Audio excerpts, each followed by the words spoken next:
이 영상은 클로바 더빙으로 제작되었습니다.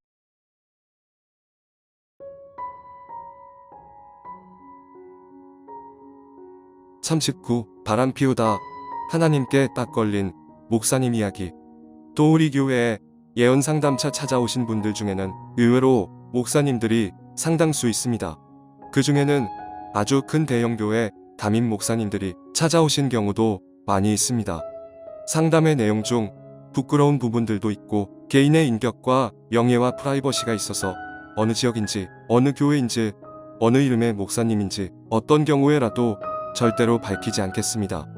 제가 그를 통하여 밝히는 분들도 적어도 5년 전이나 훨씬 더 오래전에 찾아오셨던 이젠 잊힐 시간이 충분히 지난 이야기들만 다루는 것도 어느 정도 이유가 있답니다. 상담 받으셨던 분들에 대한 배려입니다. 지금으로부터 10년 전쯤에 어느 날이었습니다. 고급 승용차를 타고 오신 부부가 계셨습니다. 그 고급 승용차를 타고 오신 분은 교세가 몇천 명 넘는다는 큰 교회의 담임 목사님이셨습니다. 그때 우리 도우리 교회는 건물은 있으나 무척 작은 교회였습니다.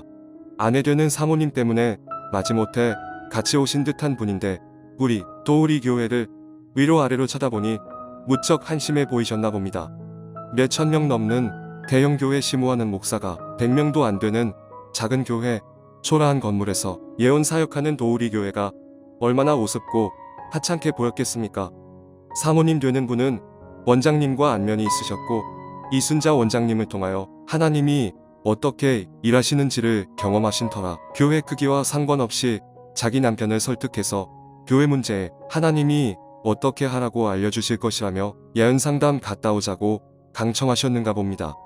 그 당시 원장님은 65세쯤 되셨고 찾아오시는 분은 원장님보다 한두 살 적은 60대 초반의 목사님이셨습니다. 옛날 분치고는 키와 덩치가 180이 넘어 보이는 거구였습니다. 그리고 머리도 흰 머리가 머리 전체의 반이 넘도록 많은 분이셨습니다.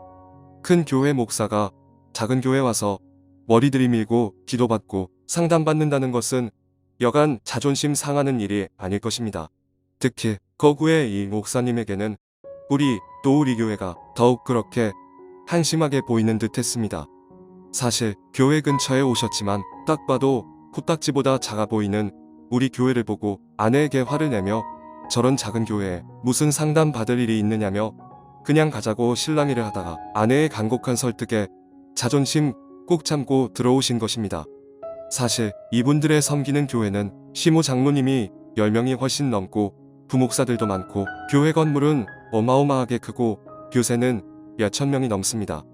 그러나 문제는 계속 요즘 들어서 목사님과 사모님을 괴롭히는 교회 안팎의 일들이 많이 생겨서 고통스러운 시간들을 보냈기에 왜 이런 일이 자꾸 일어나는지 무엇이 문제인지 하나님의 뜻을 분별했으면 좋겠다는 이야기를 하다가 아내 되는 사모님이 인천의 도우리 교회는 비록 작지만 그곳에서 사역하시는 이순자 원장님이 정확히 하나님의 음성을 대언해서 예언해 주시니 가보자고 몇 차례 남편을 설득해서 드디어 오늘 오게 된 것입니다.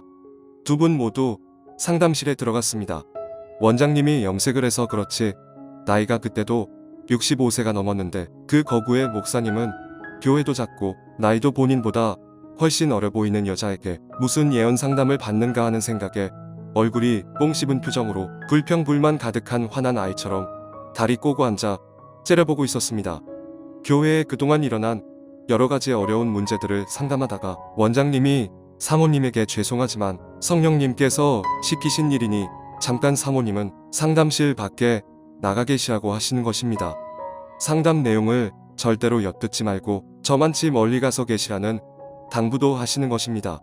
제가 그 사모님을 교회 지하 예배당으로 안내해서 내려갔습니다.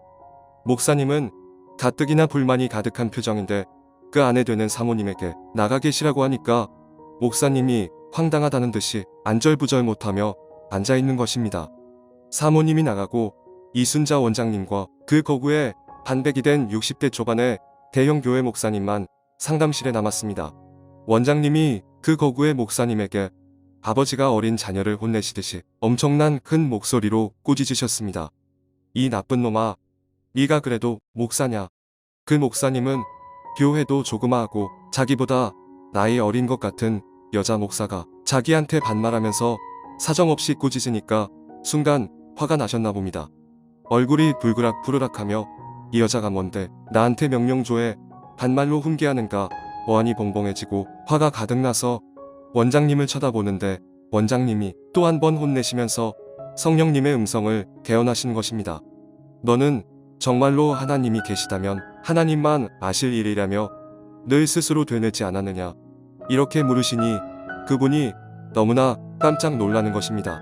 얼굴은 갸름하게 생겼고 머리카락은 단발인 그 여자하고 도대체 언제까지 몰래 만날 것이냐 하며 호통을 쳤습니다. 이 목사님은 기절할 것처럼 너무나 놀라면서 마치 원장님 입을 틀어막을 모습을 취하더니 소리를 낮추어 달라고 누군가 들을세라 원장님의 호통 소리를 제지하려 했습니다. 갑자기 그 목사님이 상담실 안에서 원장님 앞에 두 무릎을 꿇고 닭똥 같은 눈물을 뚝뚝 흘리기 시작하시는 것입니다. 이 목사님이 얼마나 철두철미한 사람인지 아내도 몰라, 자식도 몰라, 교회 장로들도 몰라, 그 어떤 교인들도 몰라. 몇 년 동안 어떤 여자를 만나 멀리에다가 몇 억짜리 집도 사주고 모든 사람을 속인 채 그렇게 은밀한 만남을 가지고 있었던 것입니다.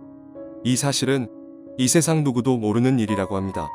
오직 자기 자신만 아는 일이라고 합니다.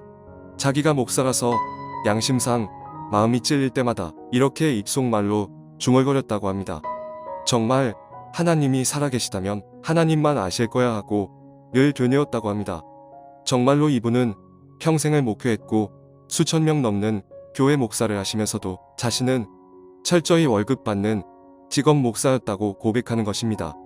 연봉은 억대를 넘고 교회는 크고 돈은 넘치고 교회도 속이고 아내도 속이고 자식도 속이고 자신도 목사이지만 이 세상 적당히 엔조이하며 살아도 되겠지라는 안일한 생각으로 그렇게 이중적으로 살았습니다.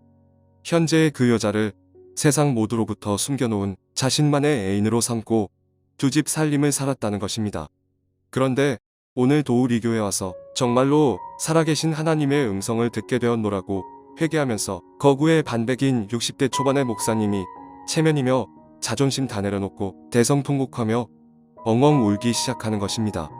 정말로 하나님이 살아계신지 몰랐다고, 하나님이 자신의 삶을 다 들여다보고 계신지 몰랐다고, 자신의 목회는 철저히 하나님이 없는 직업 목사였다고, 그러면서 하나님 앞에 사죄하고 진정으로 울며 회개하는 것입니다.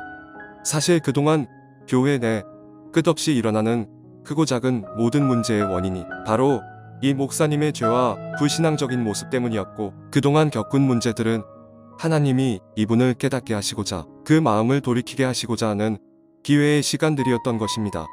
성령님은 그분 목사님에게 신신당부하시며 마지막 기회라며 이야기하셨습니다. 오늘 이후 다시는 그 여자 만나지 말고 끊으라고 하신 것입니다. 그리고 오늘 깨달은 것처럼 하나님이 분명 살아계신 것 믿는 믿음으로 목회하면 교회 안에 계속 일어나던 모든 문제가 사라지고 해결될 것이라고 말씀해 주셨습니다. 원장님도 부인 되는 사모님에게 한마디도 오늘의 상황을 이야기하지 않을 테니까 걱정하지 말라고 하시며 빨리 눈물을 닦고 마음을 진정시키라고 하셨습니다. 한참 후 다시 사모님이 들어오셨다가 교회에서 겪는 문제에 대해 이렇게 저렇게 지혜롭게 행하면 된다고 사모님도 같이 들을 수 있는 지혜의 말씀만을 전해주셔서 그 두 분은 상담을 잘 마치고 기쁨으로 떠나갈 수 있었습니다. 실제 도우리 교회에서 있었던 위의 상담 사례 이야기는 우리에게 많은 교훈을 줍니다. 교회를 다니면서도 하나님이 없는 것처럼 형식적으로 신앙생활할 때가 얼마나 많이 있습니까? 세상 모두를 완벽하게 속이는데 성공한 줄 알았는데 바람 피우다가 하나님한테 딱 걸린 이 목사님처럼 말이지요. 얼마나 이런 그리스도인들이 많을까 생각해봅니다. 우리가 믿는 하나님은 살아계신 하나님이시고 역사하시는 하나님이십니다. 우리의 머리카락이 몇 개인지도 정확히 아는 세미한 하나님이십니다. 때로는 고난이나 역경으로 힘든 인생의 길을 통과할지라도 눈에 보이지 않아도 사실 우리 옆에서 응원하고 계시는 하나님, 우리가 정금처럼 준비되기를 누구보다도 더 간절히 기다리시는 하나님을 바라보며 더 하나님께 가까이 나아가는 우리 모두가 되어야 하겠습니다.